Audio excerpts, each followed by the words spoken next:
So building pressure or creating core pressure in your stomach is probably one of the hardest things to do. You want a chest breath when you're benching. So when I'm benching, I concentrate on filling all my air into my chest, because this is where the action is taking place. We want all the pressure and the power here. When we're squatting and when we're deadlifting, we want all the pressure and power here. So you want to make sure that when you take that breath, you're filling up down here. So put your hand down here.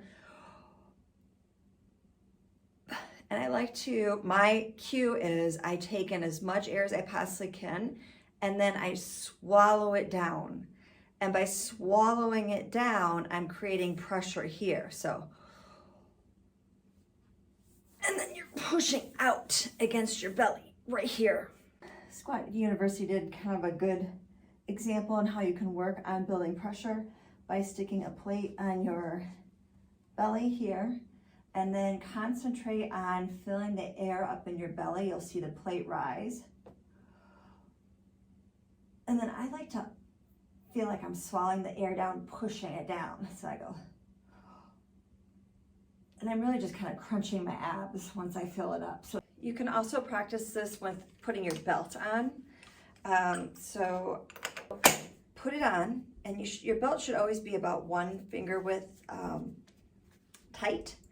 And then just practice with your finger in there, taking in your breath, make sure your chest is not coming up. And then really focus on pushing out, and it's pushing out all the way around like this. You can even have someone put their finger in the back here, and you press against it and let them tell you when they feel you filling up your belt. But what you're really trying to do is fill up your belt all around and all sides. So I really figured out how to build pressure on rack pulls.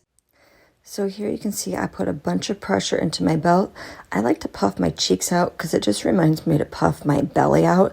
So I take a pause right before I pull, huge breath, push it down into my belly.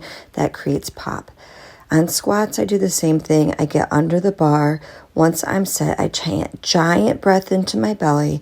I swallow it down so I'm nice and tight into a 2-step walkout. And then here I'm going to retake another breath. Again, huge breath into my belly, push it down. And then when I come down, when I come out of the hole, I have a lot of pop because I'm building pressure all through the center of my belly, which is powering me out of the hole to the top of the lift. Pressure is not this. Pressure is this. And that's going to protect your core, but it's going to provide you with power throughout the squat and the deadlift.